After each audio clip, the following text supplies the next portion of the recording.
Welcome to another episode, our 10th episode of Cooperant Learning Podcast. Joining us today is Dr. Maya Fallon, the lead author of the study, A Preliminary Analysis of Teaching Children with Autism Spectrum Disorder Self-Protection Skills for Bullying Situations, from the January 2025 volume of JABA.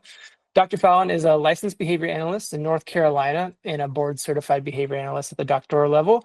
She holds a Master of Science in Applied Behavior Analysis from California State University, and a PhD in Applied Behavior Analysis from the University of Nebraska Medical Center, where she also completed a postdoctoral fellowship at the Monroe-Meyer Institute's Early Intervention Department within the Integrated Center for Autism Spectrum Disorders.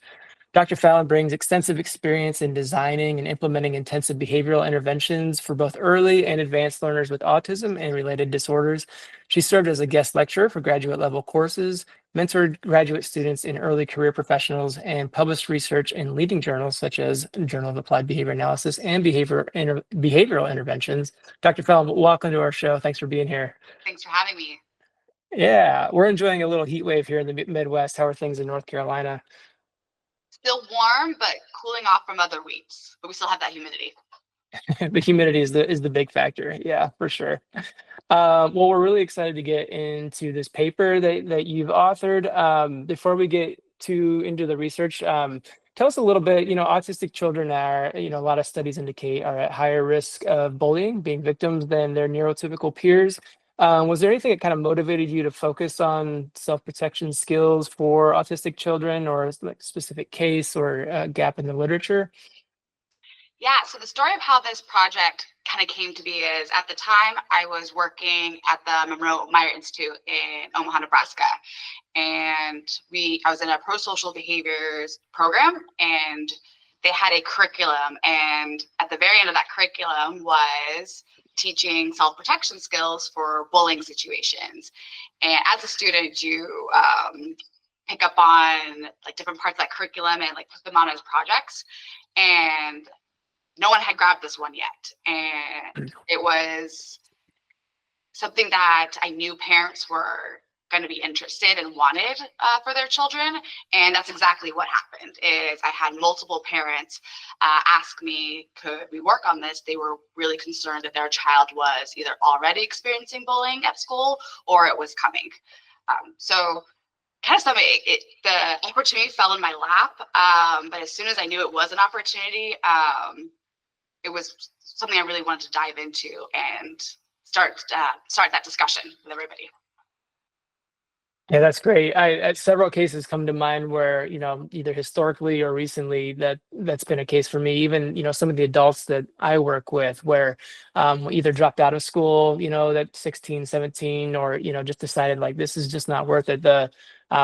The bullying that I'm experiencing, I just don't even want to pursue school anymore. And, thinking back at some of those cases and thinking back, oh, had there been something like this that maybe we could have tried or something like that at an earlier age that maybe could have helped, a life trajectory or something like that. So, yeah, it's really cool, the stuff that you're doing for sure. Can you go over maybe just some of the literature that currently exists, or even some of the like school-wide programs that might exist? There's certainly, statewide, federal-wide programs that seek to, make this not happen.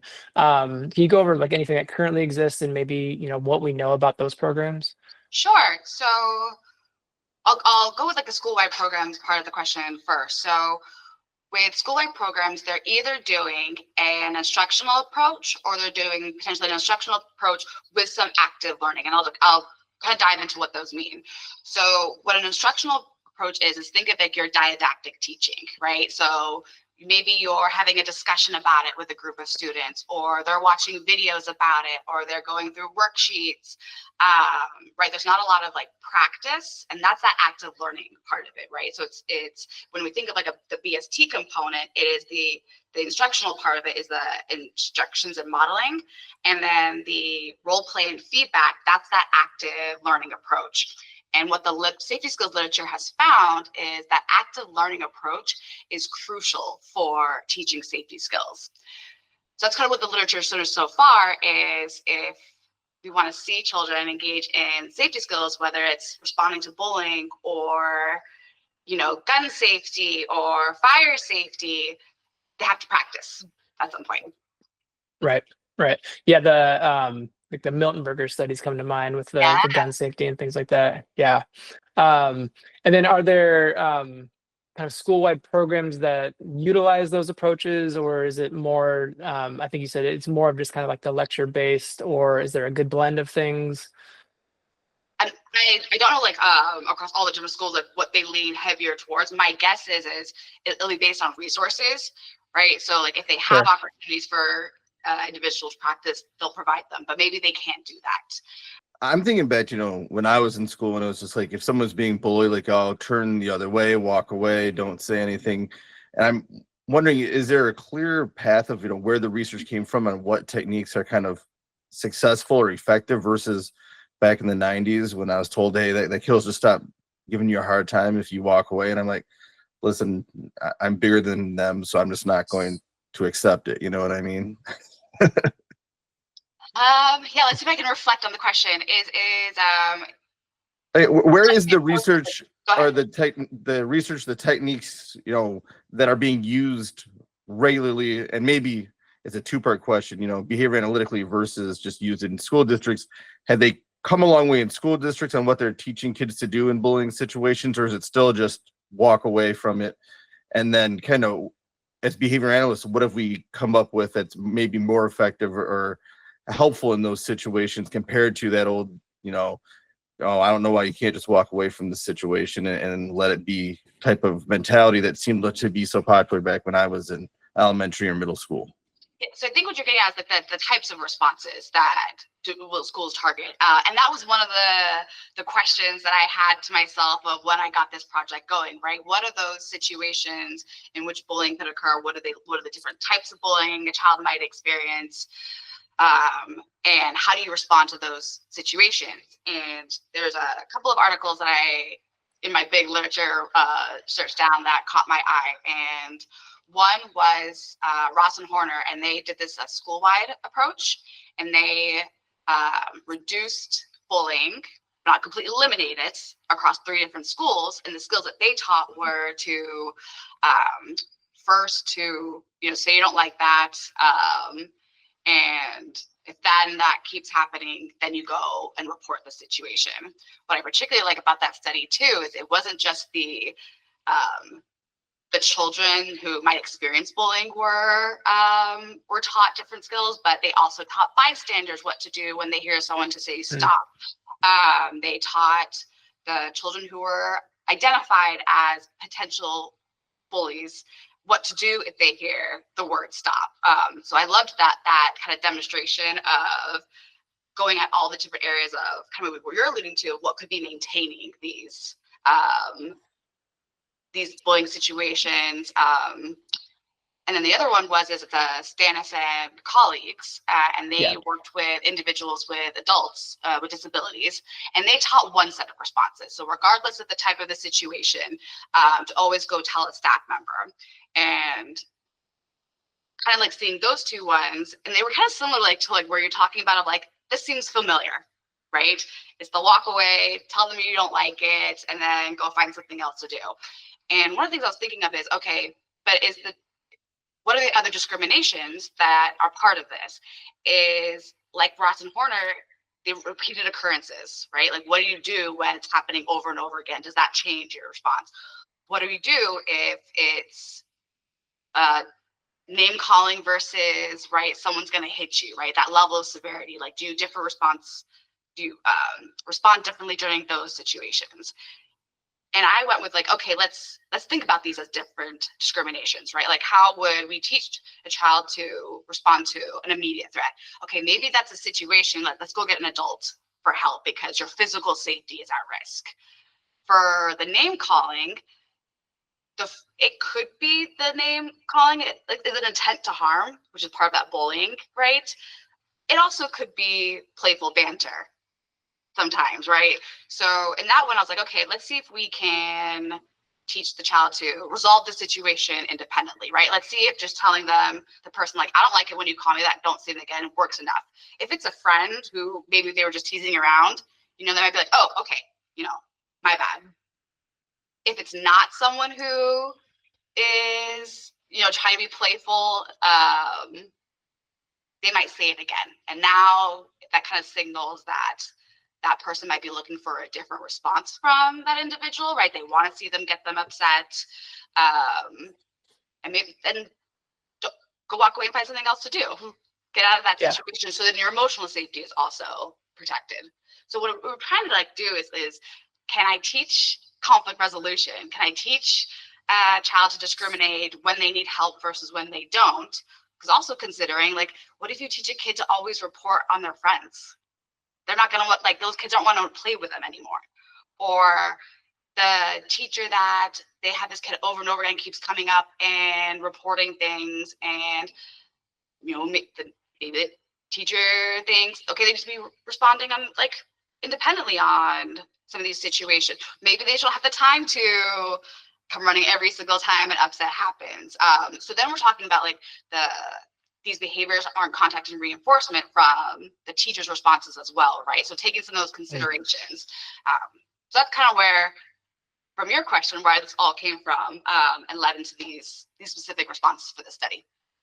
I was gonna say, it sounds like you had a lot of the same thoughts I did going into, as well as, when we're dealing with problematic behavior, we're going straight into the functional assessment. And so you can't do that in every situation, every child who's being bullied. And so that was kind of my question, is how do you determine with the different potential reinforcers, is it aggression reinforcers? Is it the attention aspect? Could even be that, I don't want to have to go in class today because they're doing a topic that's hard. And so it's the avoidance escape. But you make a good point that I think a lot of times, thinking about back to bullying when I was in school, the bullies probably thought they were being funny or having fun a lot of the time and didn't even realize how hurtful the things they were saying or doing were. And so teaching that aspect first, like, hey, how about I just tell you I don't like it? And then if it continues, now where the other skills, makes a lot of sense. That in the cliche of thinking about school bullying, I hadn't even really thought of at the time. I was thinking about those extreme cases where, nope, now the kid's fighting with the principal out in the hallway too, that sort of thing. Yeah. And that was a good segue kind of into your methods in the study too. So you talked a little bit about there, touched on a little bit. Do you want to go into more detail about kind of the simulated bullying situations and the BST and how you guys set that up? Yeah, so part of like when I was first designing this project is, right, I got the responses. I chose the situations and the responses. And so I landed with physical threats. That was something that kept popping up in the literature, and vocal threats, so like name calling and things like that. And I did later on in the interview confirm, like, are these the type of things that you're currently worried about for your child? So once I had those, I was like, okay, what is it going to look like when we're practicing, whether it's in pre-teaching, teaching, or the assessments that I did, post-teaching I did afterwards. And I was like, okay, why not embed these into the types of scenarios or contexts in which bullying is likely to occur with the children that I was seeing at the time. So I had early education learners, anywhere between 5 and 13. And so I was like, play is going to happen, right? They're playing with another kid, and that's when bullying could occur. Another situation is, because I had some of those older kids, they're starting to converse more with their peers. So it could pop up when they're having a conversation, whether it's walking down the hallway or they're at lunch or outside on the recess. And so what you see in the graphs and then outlined in the methods is each of those data points, a bullying situation was embedded into either a play-based activity or a brief conversation. So the play-based activities were kind of based on the kid's interest, like, what do you like to play with? Like, are you going to be playing with Legos outside of here? So we would have Legos and things out. So they were all able to tell me what they wanted to play, and that was taken into the therapy room. And then the brief conversations were, about their day. I would strike up a conversation about favorite ice cream, just short back and forth. So that's how every single one of those data points or trials that you see, that's always how the trial started. So what you see across all the kids' figures is, across the top 3 panels are where you see either how they did when I put a threat into place, and I think that's the top panel, or when the bully said something unkind just one time, versus that's that second panel. And then that third panel is how did the child respond when a second unkind remark or mean statement was made. And then that auto panel is an error analysis. So what you can see is like how, if the child wasn't engaging in the correct response, what were they doing instead? And what we saw within pre-teaching across all of my kids is sometimes I would get like a disapproving statement for some of them, whether it was like no, but when it came to responding to threats or what to do after a second time, I never saw those skills. So this was something that I had to teach all 5 of these kids participating in. And what was interesting about one of those kids is one of the main concerns one of my caregivers had was, is my kid going to retaliate and fight back? And what was a little bit interesting about, I was at a university-based clinic. It was very contrived. We were still able to capture these, like some of these responses from them. And then we went into teaching, and we did that with behavioral skills training. So I taught each skill one at a time, and we would first go over the instruction, like I'll tell them what to do, why it's important. It's a little bit of modeling. We modeled examples and non-examples. They will tell me whether the model is correct or incorrect and why. And then we practiced like twice without any distractions in place. Make sure that, like, if they could, they responded to the text prompt. All my kids could read, so that looked great. And then we went back into these simulated practice opportunities, but now there was an error correction procedure in place in the form of a text prompt. So if I observed an error or no response, I held up the prompt. And what that allowed me to do is not break character, because at the time, which I didn't highlight earlier, is I always said right before every single trial, okay, I'm going into character. And I would put on what is called discriminative clothing stimuli in the article, but that just means I put on a different shirt, I put on different glasses, a different colored mask at the time, because we were doing this during COVID. I put on a hat, really trying to like highlight to this kid, like, it's not me who's saying this, right? We're just role playing. And we did go over it during the interview with the kid of like what that meant when I'm going into character.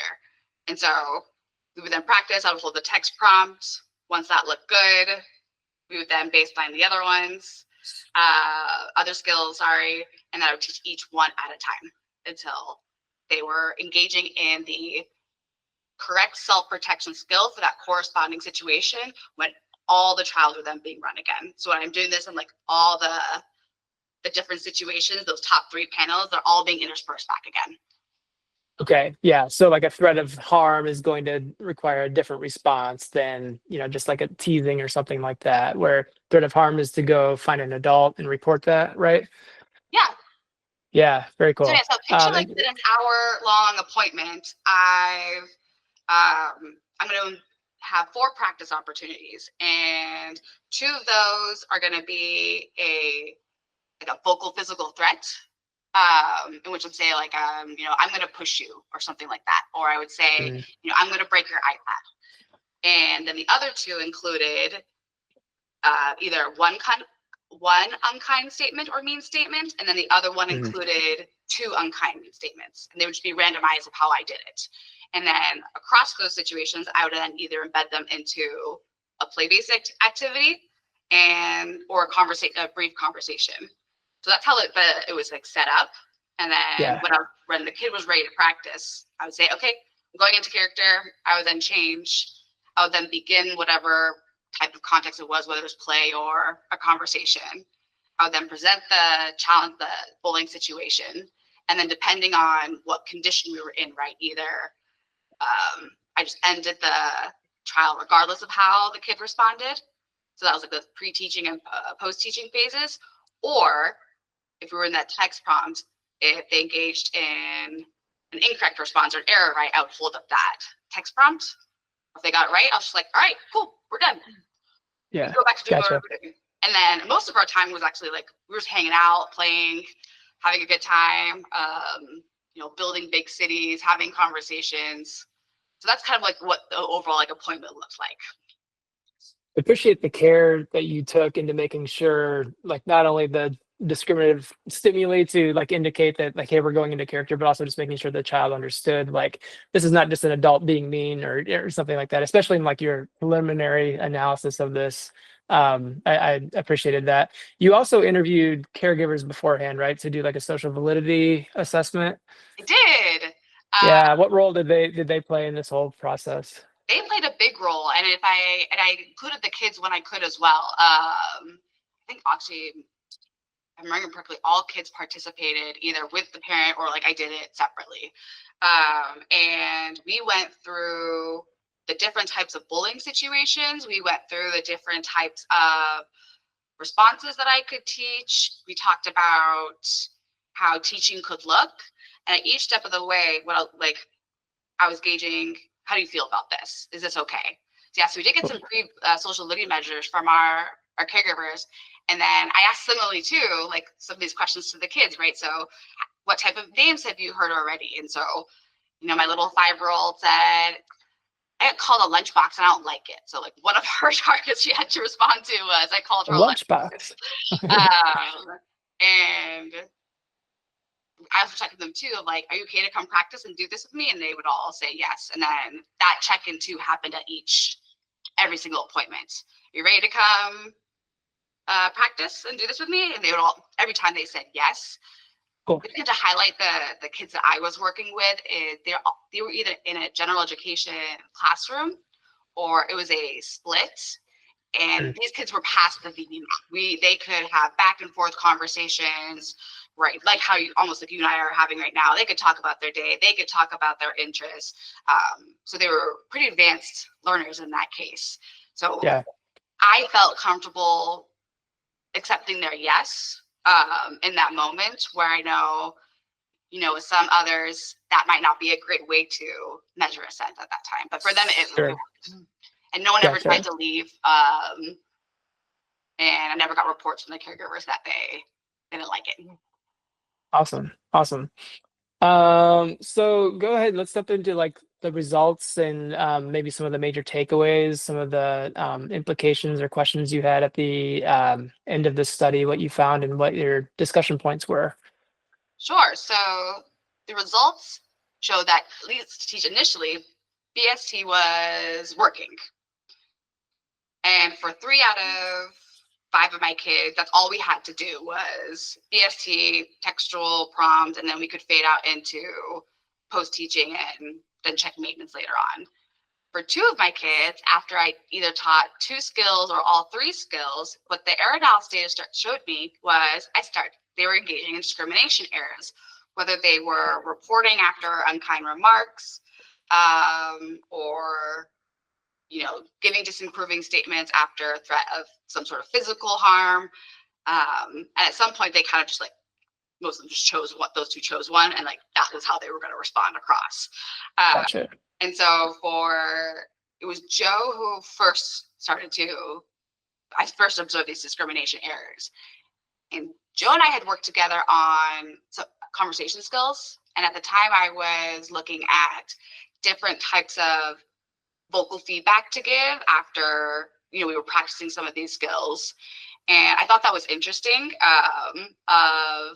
So I can give you an example of we're working on, actually I'll type an example here so I don't deter. But I was playing around with different types of feedback. And so what we did for Joe to start was we did a verbal report assessment that we called it in the end. And so if he engaged in an incorrect response, I would say, okay, what do you do when this happens? And he would tell me the skill. Okay, what do you do when this happens? What do you do the skill? So this is after I held up the error correction procedure. Mm-hmm. And that, at least, we saw an immediate increase in correct responses after that. We did that. I think we only had to do it once. Okay. When Ida showed up with the same lens, I was like, okay, let's replicate it. Let's see if we can use that same type of feedback where we're kind of talking through the skills and when you do each one and then going right back into practice. Would that also work with her? And we didn't get the same effect. And what we ended up doing is going back into behavioral skills training for one of the skills. But what I did was I incorporated some of her new those new errors that popped up. And so when we were going through the modeling, I would have her say, okay, why did we get it wrong? Oh, she said, I don't like that, but in this case, you need to go tell adult outside. And after we tell like that one alone, we then put it back into practice. Okay, that looks good. Now let's put it back into rotation again across all 3 skills. And that looks good. So we had to do a little bit of, it was almost like we had to build that category up for her of like what the difference was with the modeling and the extra practice of this is unkind remarks. This is like vocal threats. And after we did that, both kids were able to, they were demonstrating the skills as well. Adding a little bit to this out prompt and checked it back in on later. Awesome. So like adding a little bit of more saliency to the condition maybe, or something like that. Yeah. Okay. Very cool. And then everybody prescribe in the discussion section. Yeah. But everybody learned the situation specific skills, which is kind of, that can be, bullying can be a little nuanced sometimes. Is this actually like a threat to my physical safety? Is this just teasing? So it's very cool you were able to teach those skills. And yeah, the discussion section, what questions do you have, or what takeaways do you have from the results?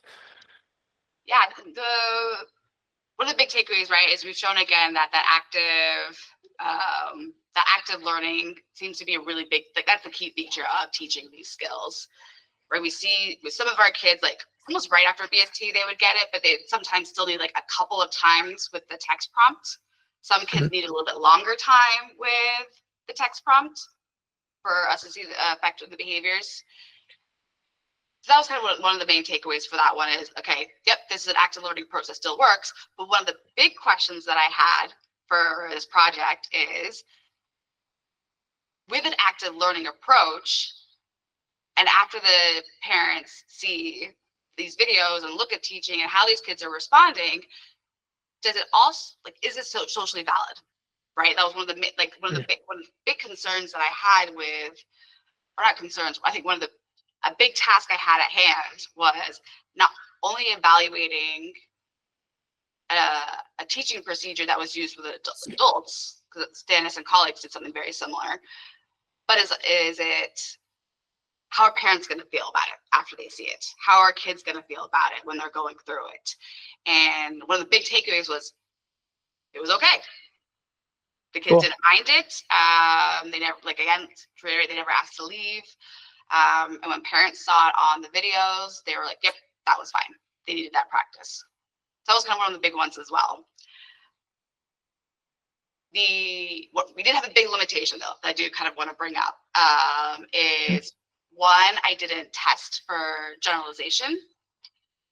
So in the Stannis and colleagues, right, they have this whole in situ assessment part of it. And what it does is you look at the skills in a natural context, right? Like if they would happen outside of the session room. And I didn't include that in my project. This was really just looking at, are the teaching methods socially acceptable? And at the time when I was doing the interview with these families, I did say that this is how each session is going to start, right? Each trial is going to start. I don't know how well it would go down if all of a sudden I sent in an adult that was unfamiliar and started saying these things, right? Or even catching them off guard where it's not clear that I'm not being me, but I just said this, right? And so at the time I was like, okay, I'm not going to include that part in that question in this study. It's a really important one. But for the question I was asking and wanting to maintain trust and rapport with the caregivers, that's a pretty big limitation that we didn't have that assessment in there. The other one is the discriminative clothing. Yeah. And me saying going into character, right? Those are all signals that this is coming that could have an effect on behavior. So that's definitely an area, if anyone's interested in doing this out there, looking into how do we then test for generalization, but still in a way that we're maintaining trust and rapport with the client and families. Yeah. How might and this is kind of going off script a little bit, but it's such a tricky kind of ethical conundrum, like to presenting aversive conditions in general is going to be really tricky. You really want to make sure that you've thought about all the risks and benefits, but it would be the way to assess the true generalization of the program. Do you have thoughts on like how somebody doing this, or if you go into this later on, like how you might navigate that, or maybe it's just still a question that we should ask ourselves, but yeah, I don't know, do you have any thoughts on that? Yeah, I would include a question at the onset in the interview. This Okay. is an important part of any treatment. Like, are you going to see the skills not only in the session room, but also out here? Here's how we can do that. How do you feel about this? And then Definitely. ask the kid the same thing too, or ask the adult that you're working with. Right? There's some a little bit priming, for lack of a better word, but it's worth getting their okay on it. Yeah, To for sure. kind of add to those thoughts on the ethical conundrum too, we're working mostly with adults, some child cases, usually severe behavior. And so one of the techniques we tend to use is if someone's physically or verbally aggressive, teaching them kind of to follow some steps to take themselves out of the moment, analyze their own feelings, and then choose, another behavior, hopefully once they've gone through these steps. Mm-hmm. And we first teach the steps, then we're giving scenarios, and then we're actually simulating those scenarios. And the last step is always supposed to be, okay, now we're going to set up real world situations and see how it goes. And obviously we try to make sure that they've know that it could be coming at some time, and then we also try to catch real naturalistic situations so we don't have to set up those scenarios. But we've actually heard from recipient rights officers around the state of Michigan that, hey, you're violating their rights by setting up these scenarios to test to see if your training is actually working. They called it entrapment, even though there's no punishment based on it. You may not get the next step of increased freedom if you haven't shown that skill yet, because we don't want you going out in public and assaulting somebody if you haven't learned to use those skills. But there is no actual punishment. But from a societal standpoint, they don't necessarily see the difference. It's just, hey, you're setting them up for failure. You just got to let them sink or swim on their own, sort of thing. And so it's almost 50-50 whether we're even allowed to test whether we've been successful or not in those situations. And I try to equate it to, it's kind of like if you're in sports, you can go through practice, you can do the playbook, but until you're in the game at full speed, you may not know how you're going to act in the heat of the moment, and you need that feedback. But there's still a lot of struggle there, getting people to understand that we're not just trying to set people up for failure too. Yeah. And I think what maybe doesn't come across to jump on what you're kind of saying is there's still a level of support there, right? Right. If something happens, someone's jumping in. Yeah. Right? If to go off your sports analogy, the coach is there. Like, if the player's not doing it right, they're not gonna be like, well, like, you're getting pulled out and you're getting feedback. Right. Yeah. And there's always someone there say, hey, okay, remember those steps. What was the first step? Like we're hopefully not setting them up to a situation where, and again, we're doing a lot of train the trainer with first line caregivers. And so you can't never know for sure. And maybe that's part of the disconnect there too, is there's a lack of trust on maybe people who have just the training we're providing, being able to implement those.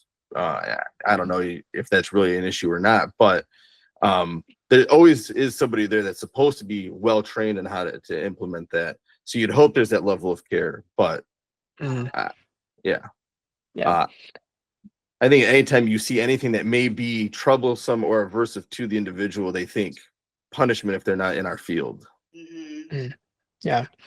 And kind of along the training lines there, I know there's still a lot of questions that you still have, but as far as kind of like an understanding of feasibility for like a school-wide implementation of something similar that you did, do you think that there's an argument to be made that this could be something that schools could adapt later on, as far as or at least included in some of their bullying training or some of their school-wide programs?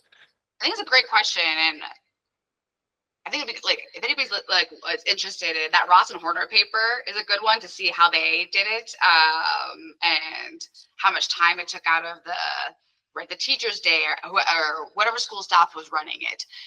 Another good research question that comes out of this is how much practice is needed until we say they've got it right. So maybe you don't do it exactly how I did and you teach each skill one at a time because I'm trying to demonstrate experimental control, but you teach all skills at a time, see how much practice that is required, and look at that time of how much resources are going to be allocated to do something like I did in a school. Yeah, it's like using BST to teach people to use BST. It seems very meta to me, and I'm getting confused thinking about it. But cool.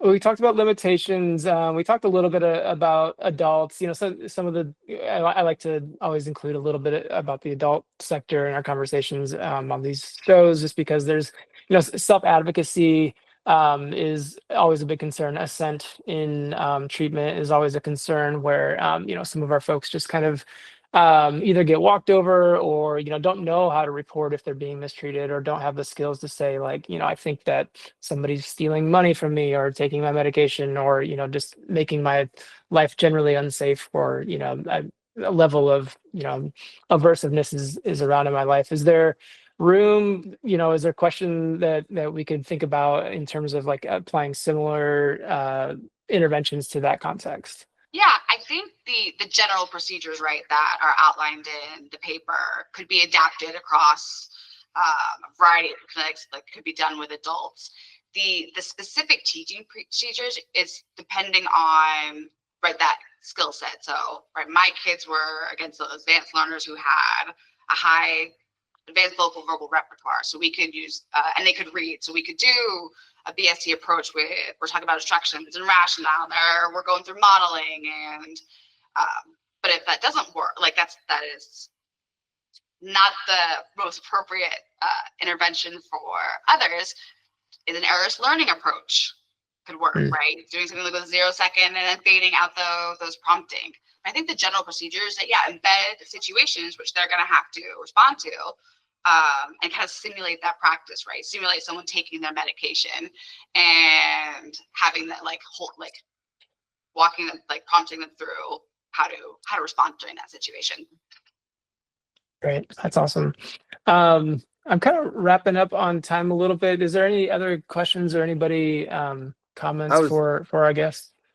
I was just going to ask it, do you see this as something, you know, with some more testing, maybe some more generalization probes, that sort of thing, that could be just implemented like in a school system without the added expertise? I'm kind of thinking how that would work, kind of, you know, small groups practicing in like a homeroom type setting versus, you know, classroom time. I know when we do any consulting in schools, it's always, we don't have time for this, or, you know, I can't take this data, there's no time for that. And so how would you see this potentially working in that type of setting where you could get a larger group, but also still have some of that individualized testing and training to reach mastery?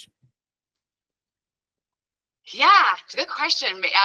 Maybe start out in a group and, okay, this kid's got it, this kid's got it, this kid's got it. And then if you need to focus on a couple more kids, now you can do some like that one-on-one pull out if you need to, if, right, that group instruction isn't the best fit for them. Yeah, I was thinking kind of, again, in our work, we're training caregivers, and usually in a adult foster care home setting, so there's a lot of staff there.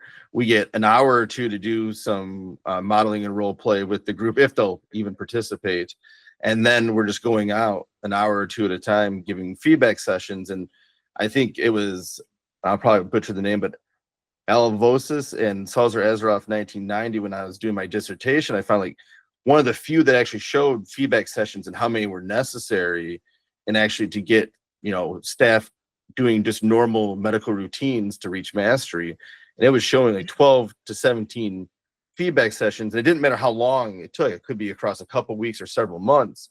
It was just those number of sessions. And so maybe, you know, in a school setting, being able to key in on those that aren't maybe successful in those quick sessions here and there, and bring them in, whereas we're kind of just at the whim of what the staffing agency or home will make available to us, would be that missing step of how do we help more people reach mastery faster, because and I know people don't like the word, like the use of the word control, but you have a little more control over the situation and who is able to just sit there and be a participant, that sort of thing. Yeah. And I didn't see the kids that I worked with every single day. I saw them maybe once a week, maybe twice a week, and 1 to 2 hours at most. So Yeah. more than I think a lot of teachers could do, but Sure. different from when we're thinking of, right, ABA services where kids are coming every single day and working on skills every single day. We were able to do this in less time.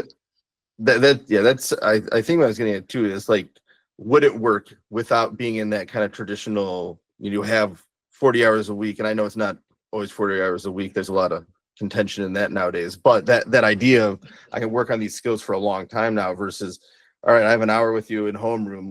Let's maybe put some skills to use instead of just letting everybody run around doing whatever they want to do, sort of thing. Yeah, I think it's a great question if you want to ask it. Go for it, Steve. We have another question though from Ms. Clements. Chris, go ahead. So it kind of builds off of what Steve was saying. There is a program in the state of Michigan. It's called like a peer-to-peer support program where they do take individuals with disabilities and they work on things such as like social interaction, conversation pieces. They typically do it during a lunchtime. All of your research has been fantastic. Is there something like kind of like Steve is saying, where if it's a shortened period of time, say they do it twice a week for like 35 minutes, is there something from your research that you would definitely recommend hitting on each time? So I don't think they could do like the full BST model, but is there like, do you have a recommendation for an overview that these kids could work on? And generally these kids, our little contacts, are 10 and older. They all have functional communication repertoire. So you don't have to do a whole lot of like skills training with them. It's really more of a, how do we take what you've done and apply it into a middle school setting with individuals with disabilities? Yeah, the BST component is probably one of the shortest ones. And it can just be a quick, okay, here's what we're going to practice. Here's the skill. You can take the modeling out and just go straight into, okay, let's practice a couple of times and go straight into that one. Or just do a couple of modeling, right? Here's an example of what we want you to do. So that modeling component, I think, could definitely be modified, and that would save some time out of it. Okay, they do. So like they pair the children with like a neurotypical peer. And so that's kind of the purpose of it, is to get those interactions. So I think the modeling might be beneficial for it in that situation, but it's kids running the program. So it's kids like facilitating this communication, and they really just have like a teacher kind of oversight. It's really interesting. I'm actually going to talk to the people here that work it and some of the school programs and see if this is something they could do. Because I think the school is generally very good, but you know how teenagers are. So I think this is a really great research. I'm really glad we did this. Thank you. Yeah. One thing I would consider when you're doing this with kids is why we didn't have child confederates is I didn't want to teach kids how to be like to say mean statements. So can you do this with videos? Or right. Okay, I'm going to practice this one, and they almost like give a scenario, but they practice the skill, right? Like somebody said something mean to you, or like or just say like mean statement or something like that. It doesn't get like doesn't help with students control because that's part of it, right? Like this gets said in this one. Yeah, just kind of some thoughts of like how to modify it. So that's like you have a kid or like I don't want them to. Yes, that makes a lot of sense. These specific programs aren't just like all of the peers, so they really look for those individuals that are able to kind of differentiate and that can be positive models to the kids, to the children with disabilities. So it's not just like anyone does it and we teach that. It's really those kids that go like above and beyond, the people who are going to end up in our field essentially. So like they're providing that role model. They're very patient, they're very kind. They interact with these students outside of this group, and that's how they kind of get invited into it, is they've already demonstrated like mastery of like when not to and when to say things. So but that is a good consideration.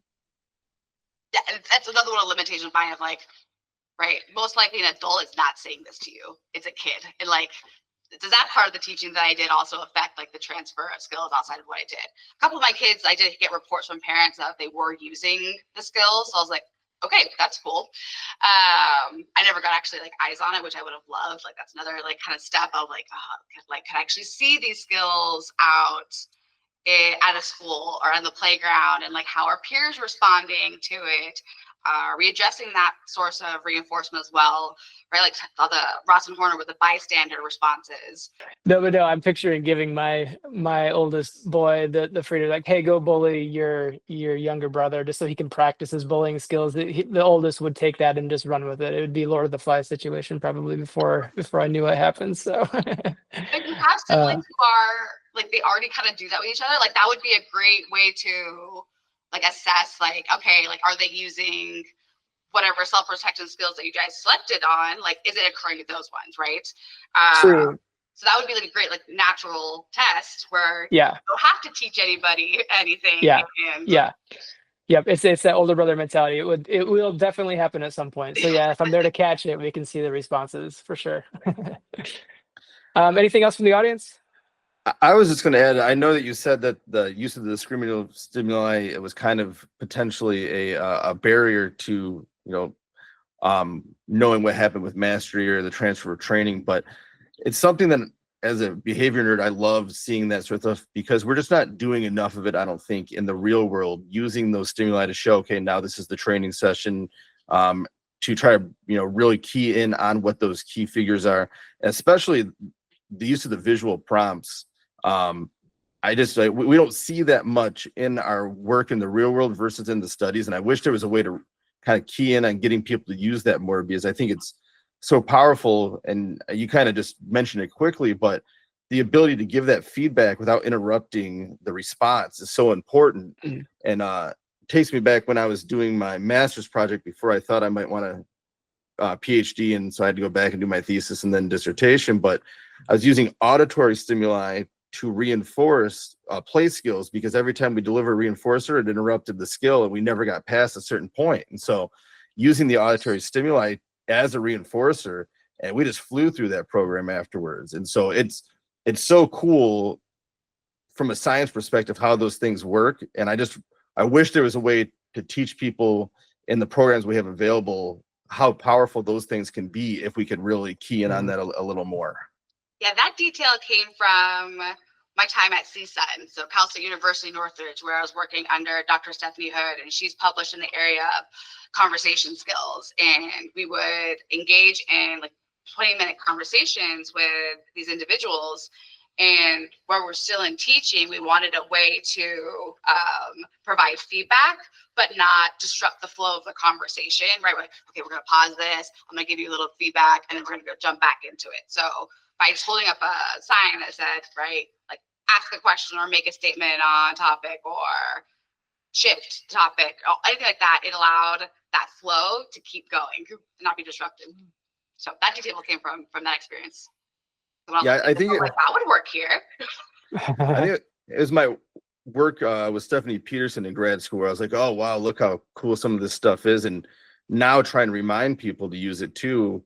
I mean, say we have an adult who's nonverbal who's like asking, pointing to go for van rides every 15 minutes. This was a real case without giving too much information on the individual, but would assault people. And they're like, we can't say no. He's going to assault us. And it was a big guy. And so we're like, all right, well, let's just, put up some discriminative stimuli and then start fading it. And so the van ride is not available. It's only not available for 5 seconds at a time, then 10 seconds. And by the end, it was like, all right, you're only asking when we have this sign up.